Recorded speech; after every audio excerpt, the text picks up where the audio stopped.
Welcome to the Salina League of Women Voters Lunch and Learn for, what month are we in? September what's the date? 9th. September 10th, 2024. We have Lunch and Learn 3 times in the fall semester, 3 times in the spring semester. This is the second Tuesday of September. We have them on the second Tuesday, also next month and the next month. So today's topic is local news and how we get it, or if we can get it.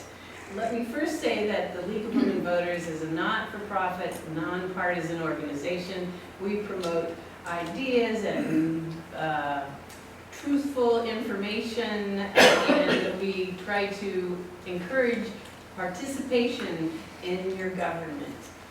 And part of participating in your government is knowing what the news is in your local area, your local community. I will say that we have a website, www.lwv, standing for League of Women Voters, lwvsalina.org, and you can find there how to donate, how to join. You don't have to be a woman to be a member of the League of Women Voters. Since the 1970s, we've had any gender as a part of our organization. So today we have Tim Unruh presenting to us. He is originally from Deerfield, Kansas, which is west of Garden City. He has his undergraduate degree from K-State in journalism and mass communication. He spent 20 years as a reporter at the Garden City newspaper and 19 years as a reporter at the Salina Journal. Now he does freelance journalism in the Salina area, and we are going to find out all he knows about local news and his thoughts on it. Come on up, Tim. Okay.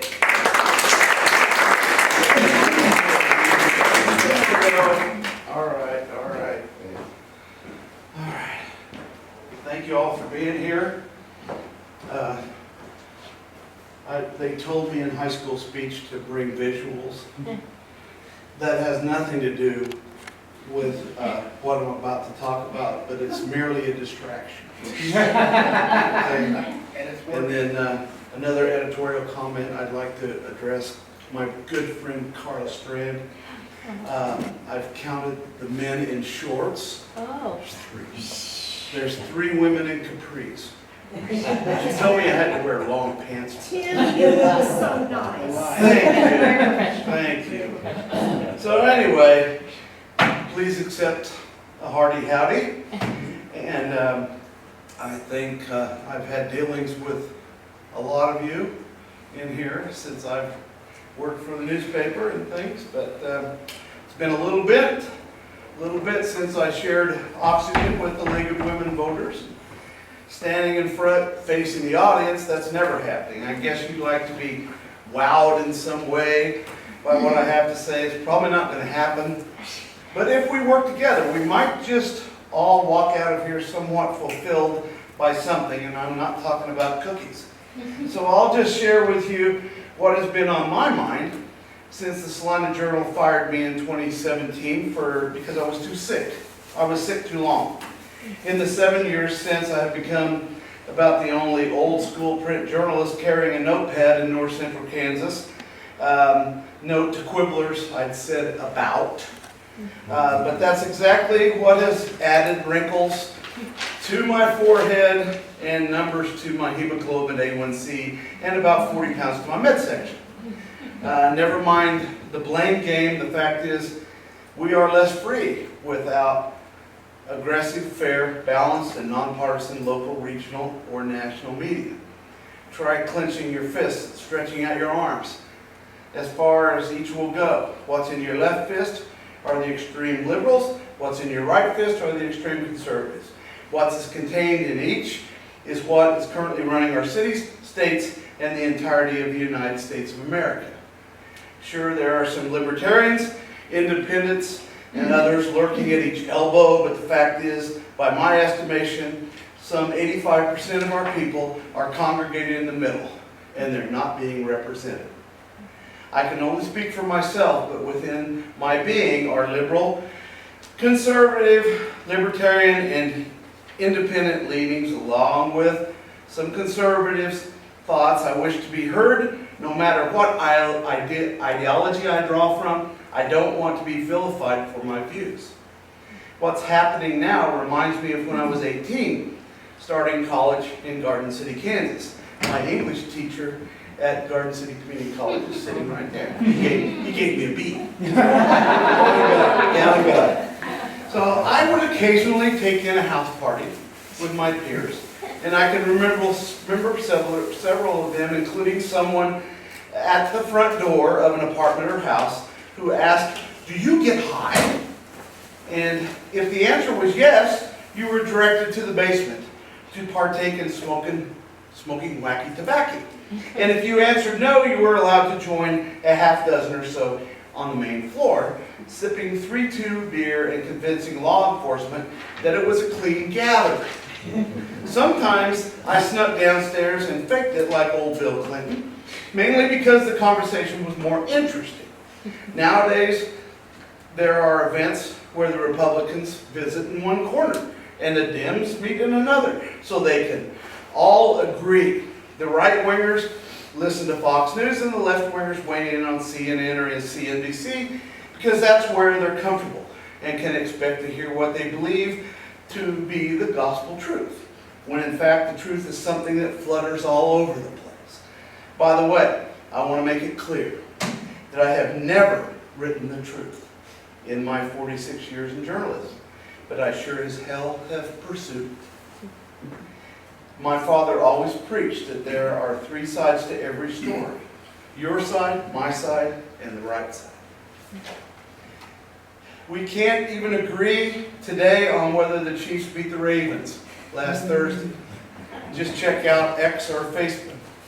It would be nice if we could all peacefully agree to disagree on some subjects, but that's all old stuff. I engage in the same discussion wherever I go. Here's a little bit about what we've missed since community journalism has gone all but belly up in Salina. No disrespect to my young colleague who is in the audience. I'll explain that later. We have severely diminished the People's Branch of Government. By the way, it's not just because we don't have media, it's just that it's woefully understaffed. And there is no time for just a few to really dig into issues. Here's one hateful no thanks to the internet, where some believe everything in cyberspace just because they read it. What I've heard and or witnessed recently includes, if I have missed out on any of these explanations that I crave information for, I apologize. But I haven't been in a coma since March of 2017. I was driving around one morning a few years ago and happened upon a ribbon cutting of sorts over by the water plant. Local officials were showing off the newfangled trash trucks that cost a fortune. Now, I don't live in the city and can't judge, but I would like to know how the new gear is performing. Have we saved on labor? Are the trucks and equipment durable enough? How do locals feel about them? That's something that Whitley Austin, Paul Harvey, yes, he did work here, and maybe Jerry Enriquez might have pursued while serving as media moguls in our midst. Jerry still does. I spoke with a local Vietnam veteran, a professor at Bethany College, Saturday, wondering what the fuss was Friday at North 4th and Antrim Streets, not far from his home and the former St. John's Military School campus. I'd heard some grumblings about what happened Friday. Then I checked with Salina 311's Joshua Barnhart. Here's what he was able to piece together online. Salina 311 was made aware of a heavy police presence on the 1200 block of North 4th in Salina earlier Saturday that day. There are unconfirmed reports suggesting there may be blood visible in the roadway, and photos from the scene appear to show a possible crime. However, no official information has been provided to confirm these details. Salina 311 reached out to the Salina Police Department for clarification. After sending an email and following up with a phone call, Lieutenant Brown of the Salina Police Department stated that no official statement would be made about the situation until Monday morning. Further details will be reported as they become available and are confirmed. So Monday was 60 hours after the fact. I can't tell you how many times I met with law enforcement on Saturdays and Sundays and gleaned enough hard evidence from the horse's mouth to fill up the front page of the Salina Journal, along with comment from witnesses. And there are likely others from the media who have done the same over and over. Feel free to raise your hand if you're a member. Please do. Give him a hand. Okay, and we're both members of a proud brother and sisterhood in the media. This man right here was a long-time columnist for the Salina Journal. Didn't agree with everything, but we had agreed to disagree. Something terrible happened on that Friday, and local officials decided nobody should know about it until they were good and ready to share it with the people who pay their salaries. We do not live in a Reich, which is German for kingdom, folks. Why is it that that fat old me could forge a relationship of trust with our badged heroes, worthy of covering something potentially so serious that people could learn about it just a few hours after it happened, not days, as we are experiencing now? Granted, I didn't check with every media outlet concerning the North 4th Street incident, but Salina 311 was eager to find out and hit a brick wall of local bureaucracy. If anyone here was informed of this heartbreaking news sooner than Monday, please let me know. And once again, I'll apologize, but based on what I know or don't know, that angers the heck out of me. There are other essential moves the local media could and should take, such as knocking on doors and finding people to be quoted by name. That might rattle law enforcement enough to move a bit faster. But why is it they don't now? Because they don't have to. And because we don't have the personnel to put heat on. I heard from our city manager, Mike Sprague, about how much he misses an aggressive press, because sometimes he is reminded of mistakes that he made. The Lord made erasers because we all make mistakes. It doesn't mean that you need to be thrown in jail for making a mistake. I can tell you the late Sheriff Glenn Kokonowski or former Police Chief Carson Mansfield and others would have provided at least some information by Saturday morning. That needs to change. And they're just spoon feeding us what they want, and I'll give you more in a minute here about that. My wife and I are so excited that Nextech is bringing top-notch internet services to our neighborhood, North Salina. But there's a dusty downside. The crew that is tunneling fiber optic cable to our neighborhood has cut our rural water line 5 times. There should have been a story after the 3rd time, when we first left a couple of gallons of water on our kitchen counter so we could flush our toilets until they got the water lines fixed. I was advised on that same subject, I was advised to buy a Fire Stick so our TV can stream shows and so on. I was told the equipment is on sale at Target. So I rushed out and bought one and found out that our nearly 10% sales tax rate more than ate up that savings. It's my fault for not knowing, but it makes me sick that the cost of living is so high. Public opinion could play a role in putting down pressure on those rates. And folks in the media, some members who regularly editorialize, could also play a role. I got a phone call from Ann Hoekstra, and I've never met her face to face. Is she here? I didn't think she was going to be able to make it. But she's the outreach coordinator for Friends of the River Foundation. She called me to pitch the Fish Finders event, funded by a community impact grant from the Greater Salina Community Foundation.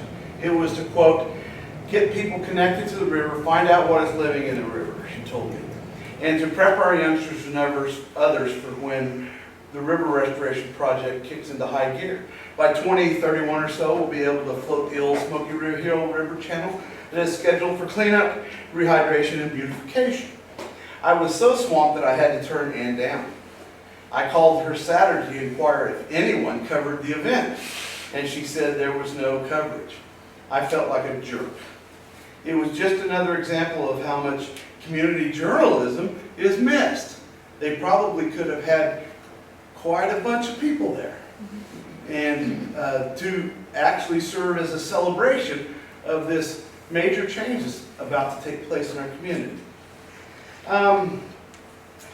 Now something that's pretty dark and bleak. I was so pumped a while back to write about COVID money going to the county to start a co-responders program that would allow mental health professionals to accompany law enforcement to emotionally charged calls, especially where mental health is at risk. Fast forward to August, when I went to my first media briefing at the Salina Police Department in a few years to inquire about the officer-involved shooting death of Jesse Ray, July 24th in North Salina.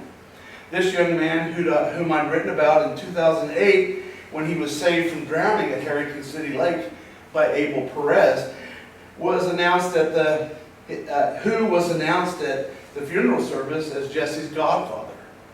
Truly a high honor from the family. I sat beside Abel at St. John's Missionary Baptist Church during the memorial service. In the process of researching this very sad story, I quizzed police about the co-responder program. One such person is who is employed as a co-responder is employed by the Central Kansas Mental Health, but the other opening they wanted to hire two, but they haven't found a second one. I asked the media officer at the SPD if the co-responder was on the scene. He said the co-responder is only on duty between 9 a.m. and 5 p.m. And further, this case would not have qualified because of the way it unfolded. The fact of the matter is, I wonder how many times we could use a mental health professional at 2 o'clock in the morning when daddy comes home drunk and is beating mama up. I really was excited about this, and now I'm just disappointed because all we did was create a lot of buzz for it, and it never happened. And now there's some public officials that need to answer for it. And unfortunately, I don't know how much we're going to be able to accomplish because we just don't have enough people. And once again, thank you, Internet, for taking away, for convincing people that they get all their news from cyberspace.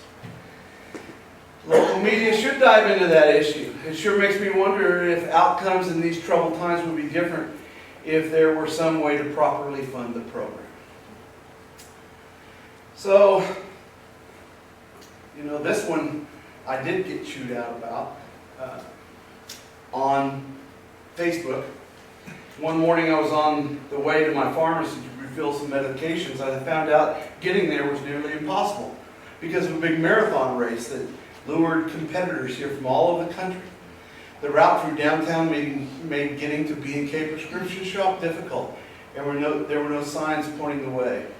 After 30 minutes of driving around, I finally got there, only to find out several employees at B&K had to walk to work.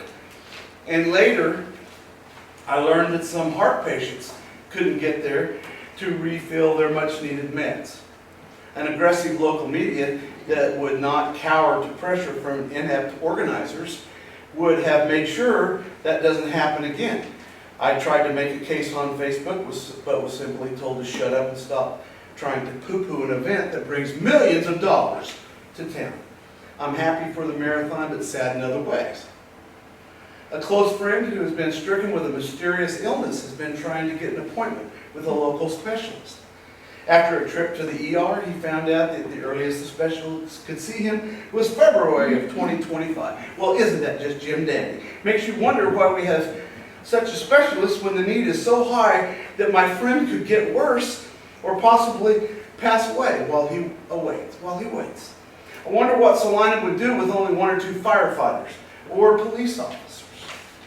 Such a shortage used to make the front page, or Todd Pittenger, Jeff Garrison, Nathan King, and others would lead the morning broadcast with it, if only they knew. These are just a few of the issues and questions that surface as I meander through this great city. Multiply it by 50, and that's probably the more accurate number of issues that don't get covered. And we can't just sit around and wait for Anderson Cooper of 60 Minutes to fly United to North Central Kansas, but I'd love to meet him. This is not my excuse to drag the media through the mud. I have been blessed to meet a number of enthusiastic notepad-toting reporters who are eager to learn, like this guy right here. Just keep in mind that when I invaded Salina's sanctity in the spring of 1999, I was one of 10 news reporters in the Salina Journal newsroom. There were tons from KSAL. There's one right over there. That's how I met Miss Carter. And we were very proud of what we did. And we did right our share of wrongs during that time. And,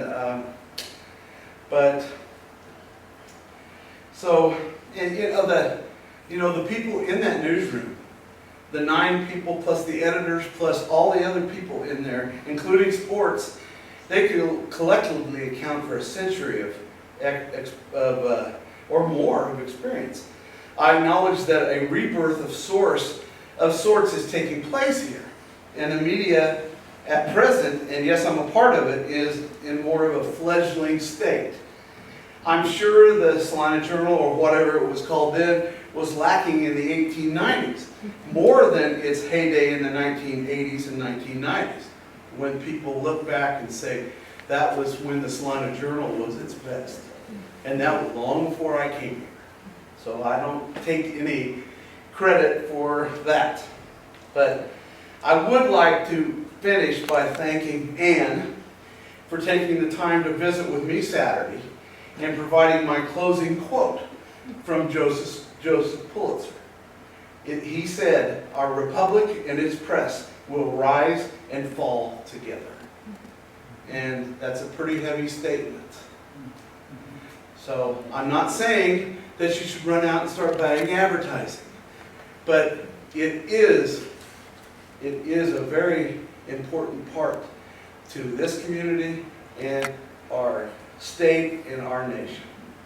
And so thanks for listening. And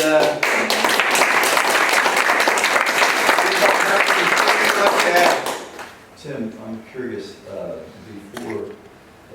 before and through the purchase of Salina Journal, the first 5 days, has to be in there, et cetera, and the succeeding hedge fund acquisitions, do you have a sense of whether the editors, and there were several, as you recall, going through there after Tom Bell, do you think that they had some idea of what was coming in terms of whether or not, and I particularly have in mind, when Dave showed up and said, we're here to keep up, same news coverage, et cetera. what a lie that was, huh? Do you have a read on that? What do you think?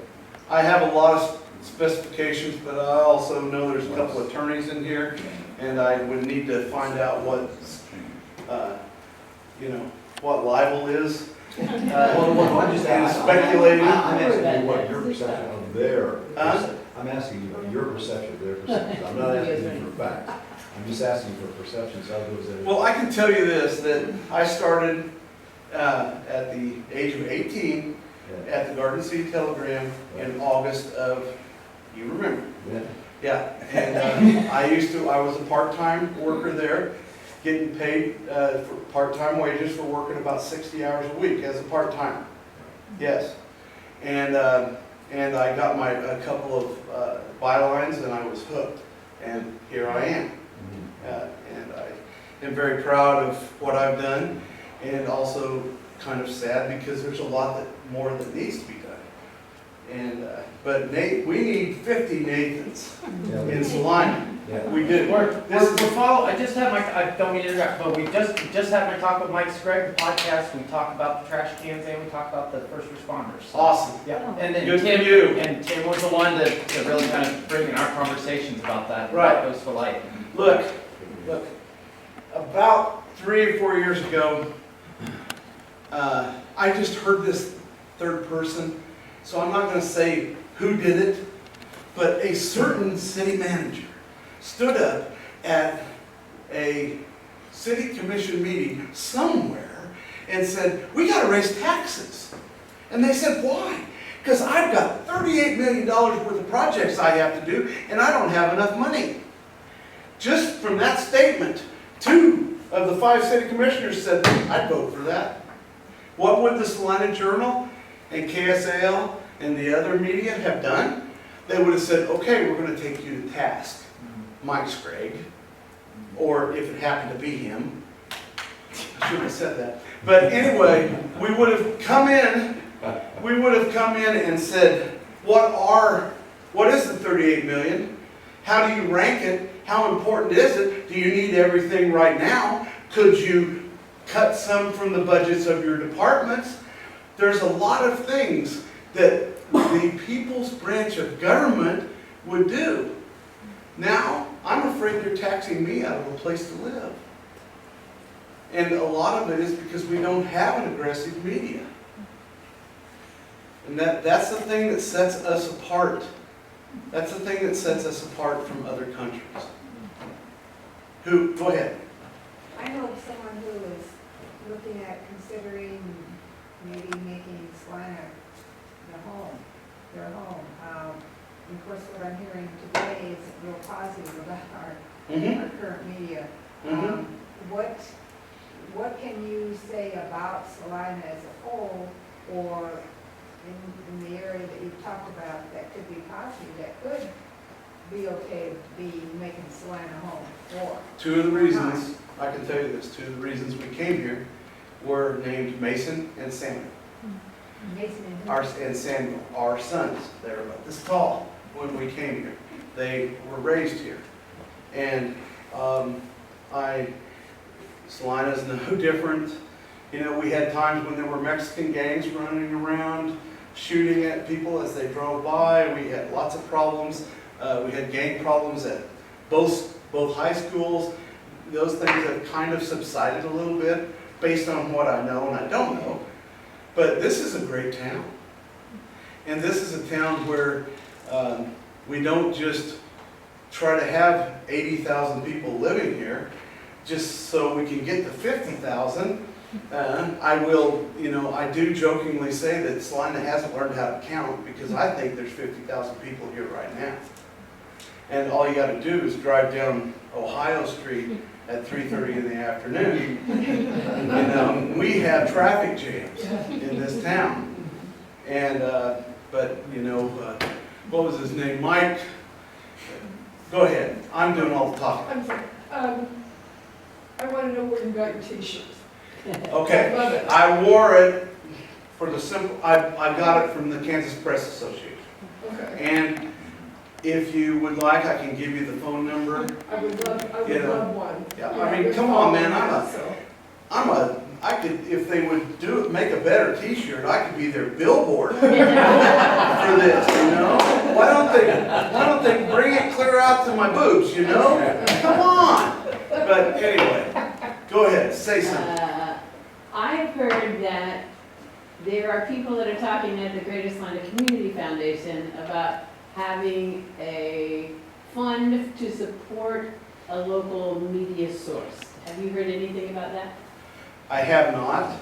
I think it's interesting, but my immediate reaction would be against it, because I think you can't have any outside sources trying to influence it.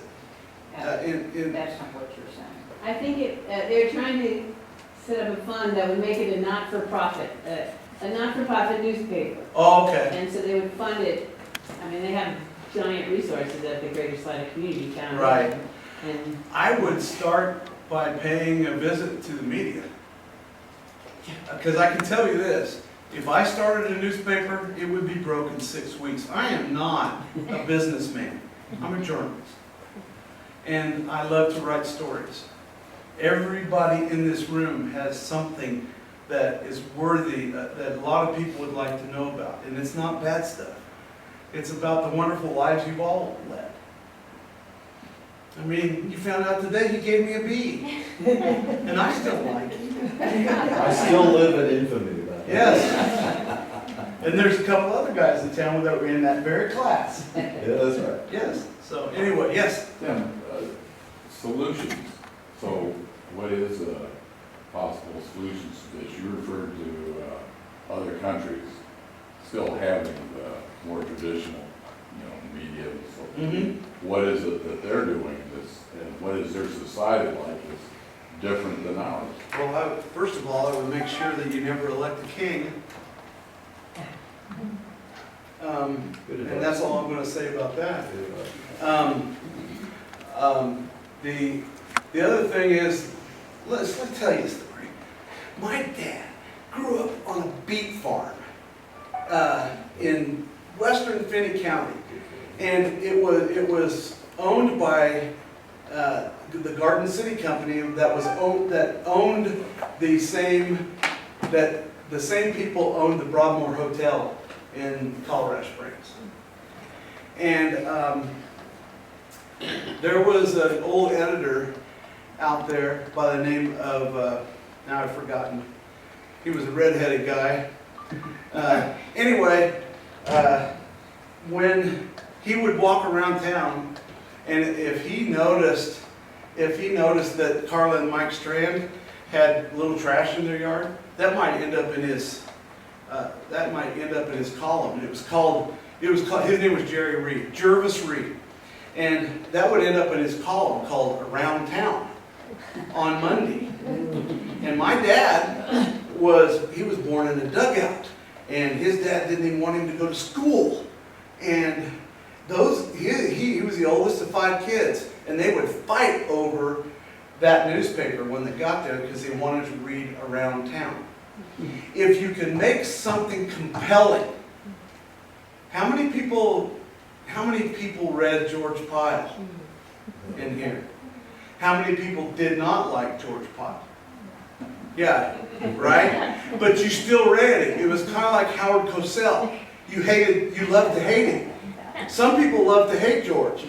And by the way, I worked with George before he came here. I taught him how to drive a stick shift. Move here. But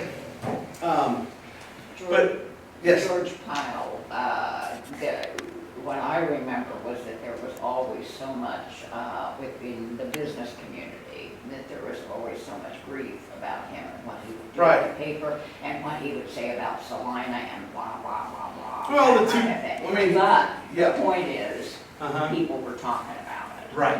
And that they were paying attention, Yeah. and that the information was getting Right. out. And that Right. is the important thing. Right. It seems to me. When I was, you have been raising your hands 3 times, and I'm sorry. I need to sick you on my daughter, Amy. She read me a report by a federal auditor who indicated that among all of the libraries that he has audited in the country, Salina's is the finest that he's ever been to. That should be on the front page. It's, I interviewed Melanie Hedgepeth, who's the library director, King of the Community podcast. Go check it out. so It's being covered. has it been in Salina Post? Yeah. I mean, I'm talking with folks from the library and how Okay. amazing you all are. So, yeah. So I think this is pertinent, and Tim, I want to get your perspective on this. We talked about this a little bit, but I think we should mention Matt Moody. Matt Moody started Salina Post as an online newspaper, which was part of the death knell of regular print newspapers.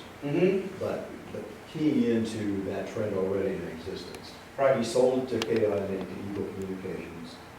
Which thank goodness they became had- Salina Post. Thank goodness they had the wisdom to hire Nathan, and Mhm. I'm glad that he was there. I still Mhm. know you.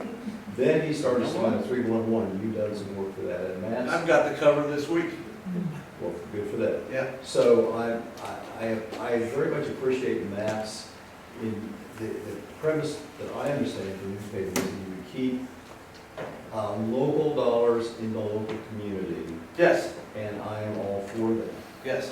He does not have, or I think we talked about, he doesn't have, he's got people who contribute, who may make online, already doing stuff online, but what it amounts to, Paul said, there are no reporters on that. Yeah, And that, along one some or other- two. among some other ideological things, the question is who runs the paper in the community. But that's, And That's a when different somebody part, right? writes a story, don't say by George yes, or by Fred or whatever. yes, If you wrote it, put your name on yes, thank you. it. My gosh. Yeah, exactly. And if So, you, yeah. you don't fill a news hole with 50 pictures when one or two will do, Right. and we could have some variety in our news. But at the same time, those guys are making money. They are making money. And to keep a newspaper going, you have to make money. You can't just give it away. I have never been so busy in my life as what I'm doing now. I write for the High Plains Journal. I write for the Salina Airport Authority. Right now I'm doing some PR stories for Bethany College.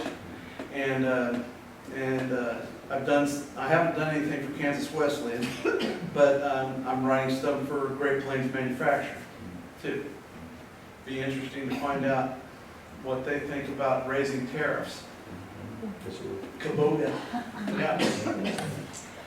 I think one bad thing about not having a reliable news source is that it just leads to conjecture of what happened and a lot of gossip, and we don't really know what's going on. And we have a right to know. Yeah. And somebody needs to tell the police that it's not their decision. This happened. If somebody comes in here right now and does something and hits me over the head, that should be, it should be reported. You got a bunch of wonderful people in our community in here, and they were in danger for a while. Go ahead, Ann. Well, just today, I was reading Salina 311, and there was they have the mug shots of all the people that got arrested. Right. And one of them was a guy who stole somebody's hat. And then they found out he had also stolen a package of pepperoni. And there was this picture on the Salina 311. I'm thinking, so I wrote to them, I said, this is not worthy of posting. Right. Think of it. But I was wondering what you think of the idea of a not-for-profit newspaper. Maybe they would have less advertising, but they might be able to have enough money to pay some reporters. Is there a problem in that part of it? Yeah, I mean, and see, now you're asking me to be a businessman, and I would give you my opinion. Don't leave. I've got a home thing. Okay, Take we'll care. talk again. All right. Now you owe me lunch. All right. See Take me ya. up a- So, I have some opinions, but I've never run a newspaper. Go ahead. So are you aware of the funding structure that supports the Kansas Reflector, which I think is a nonprofit type Yeah. foundation? Yeah, and I'm not real happy with the Kansas Reflector because they won't pay a living wage to the freelancers. I have a lot of stories that I would like to pitch to them, but I'm not going to write a story that I get paid $400 for $100 because I'm working at a loss when I do that.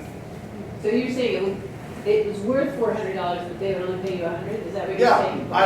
I'm not even considering it now. That's one of the reasons I helped start the magazine. But, Which is in Ellsworth. right, which is which doesn't pay well enough to justify the hours that I would put into a story. I mean, how long do you think it took to write a story about the Veneer family? You know, one of the most loved, a little bit hated families in Salina, that they gave $60 million to Kansas State University, that they've done so many wonderful things. Archer Daniels Midland, all those things. I can't recite the whole story to you, but that was over 150 hours of work. And divide that by 100. That's not even $1 an hour. That's what I'm talking about. And if you want good, quality, in-depth reporting, that you better start shaking your head yes.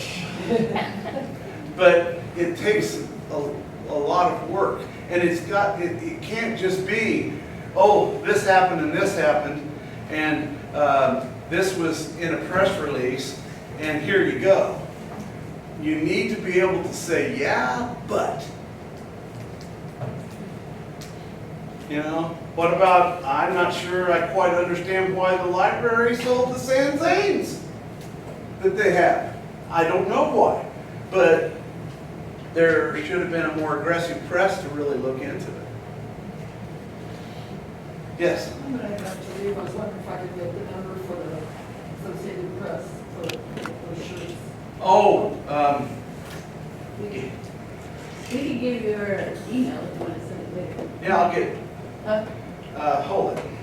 I'll just do it right now, Okay. and because I forget to. Emily Bradbury is her name. She's the executive director. And the phone number is 785-531-5304.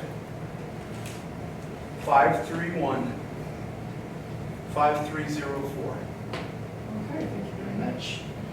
But, yes, ma'am. I just have a question. As a reporter, you were talking about editors before. Did they ever change your story a lot? Yeah. Yeah. That's why I hate them. If you have. No, I don't hate them. I don't hate them. You know, somebody, you know, one time Scott Sear rewrote the first 4 paragraphs of my story. And I said, you know what? You can do what you want with my story, but I don't have to have my byline on it. So he took it off. And then I was fine with it. And you can ask him about it. You still hang out with him? Yeah. And by the way, I think Scott Sear was a better editorial writer than George Pop. I think Scott was an amazing writer, and I learned a lot about writing from Scott. He was like Abe Lincoln. He could say more in 100 words than I could in 500. And that's called brevity. So, but no, one time, Scott, thank you and good luck. Yeah. Yes, Nathan. Tim, I have a question. We talk a lot about the staffing in newsrooms, and just point of information for everyone here. Salina Post, Salina 311, KSA. Well, not so much KSAL, but most of the news media sites in our town are run by one person. For instance, Salina Post. Everything you see on Salina Post is put there by me. So we are a newsroom of one. Tim, why do you feel that newsrooms, print, online, all across the board, are just hemorrhaging people? Why is that? Because it seems as though that would almost be like shooting yourself in the foot for a news site. Because Gatehouse, we changed the first 4 letters to a different word for Gatehouse. It starts with an S. So you can... Yeah. Okay. It's a hedge fund. They just care about money. They're going to come in and milk it for all it's worth, and then they're going to shut the doors. And they might as well shut the doors right now. And that's nothing against Charlie Rankin. Charlie's a nice guy. But I mean, like, as far as just not just for Salina Journal per se, but Post and other, I know several other media outlets are just... Because it's a lot of it has to do with the business model of the leaders. They don't understand that if you could lose a little bit of money for 6 months and start really putting something that would make Martha Ray want to open up and find out, when do we update Salina Post? And I just love what's on there, and I would like to go at, if it's at 3 o'clock, at 3:01, I'm going to fire that thing up, and I want to read it. That's why Jerry Reed had a bunch of beet farmers up northwest of Garden City clamoring for the Monday paper. That's the reason why I brought it up. That's why people said, George Pyle, I love him, or I hate him. I'm going to find out what he's got to say today. And that's why we have editorials and comment and things like that. Yes, and are we done? Yeah, no, we're pretty close to done, but Okay. George Pyle had a whole newspaper behind him with reporters. Right. So you didn't just go to see George Pyle's. You also had the editorial, Harris family behind it. and you also had a better wage.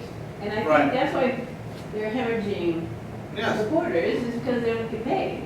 Is that right? Yeah, the most I ever made, and I do have a criticism, and I'll share it with you.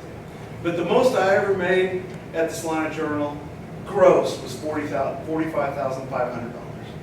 That was in the last few years that I worked there. And I think the sad thing about it is, if there is someone who is a Pulitzer Prize finalist like George, and if he is worth $300,000 a year, why should you get in management to do that? You know, if people read a story just because it has somebody's byline on it, maybe that person deserves a little bit more money. Maybe that person doesn't have to stop doing what he loves and go and have to be a bean counter. You know, there are great bean counters, but not me. I don't think I could balance a checkbook today. Thank God that my wonderful wife knows how to do that. Yes. So you can actually still read George Pyle, like once a week. He has a Substack. What do you think of that model of journalism? Okay. It's called Substack. Substack is a big news site, and Okay. a lot of journalists that used to have journalistic homes Right. have gone to that as a way Right. to try to monetize their work. Yeah.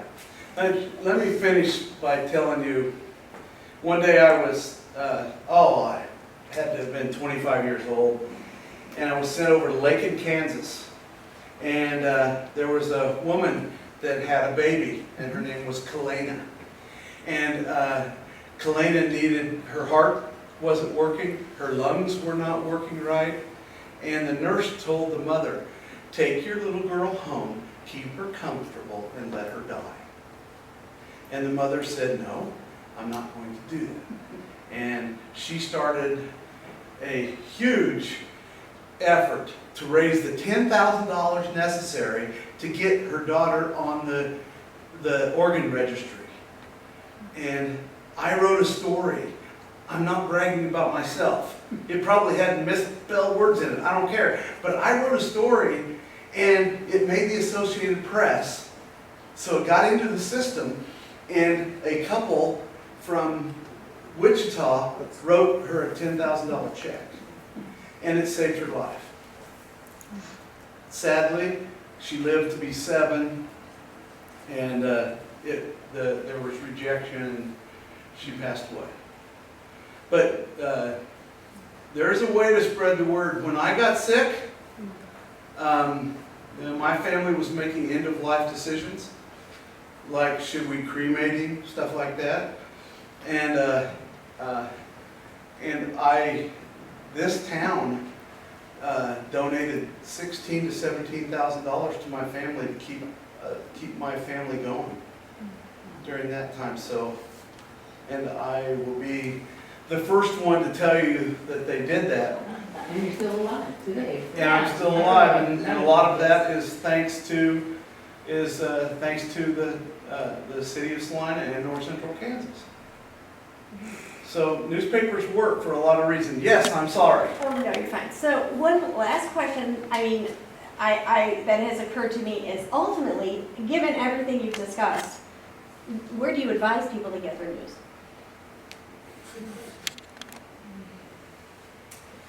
Don't get it just from one source. Don't Don't get it just from one source. And be willing to say, yeah, but, and if you wonder about something, make a phone call yourself. And then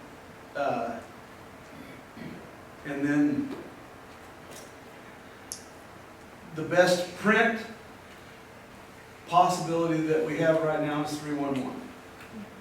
And like I said, in 1890, the Salina Journal wasn't a very good newspaper, but it was good enough to survive. And I think that if we encourage Salina 311, which now has McPherson 311 and a couple other, Ellsworth and Abilene 311, or I can't remember. But you know, they are expanding. But in the meanwhile, if you're going to take a picture, you ought to write a caption under it. You know. But I can tell you that those guys are just like me. They're humans. I wrote a story on Doug Winter one time, and then I wrote a story on Russell Winter the next week. And in the meantime, Doug Winter was arrested for attempted first-degree murder. And I wrote that Russell Winter was arrested on suspicion of attempted first-degree murder.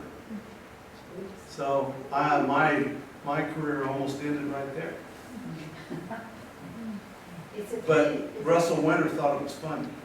That was his nephew.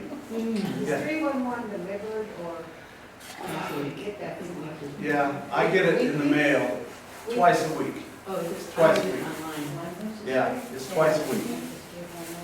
Yeah. Okay, Thank you. Thank you. All right, what do we do? We did fine, I just make one more comment. Okay, all right.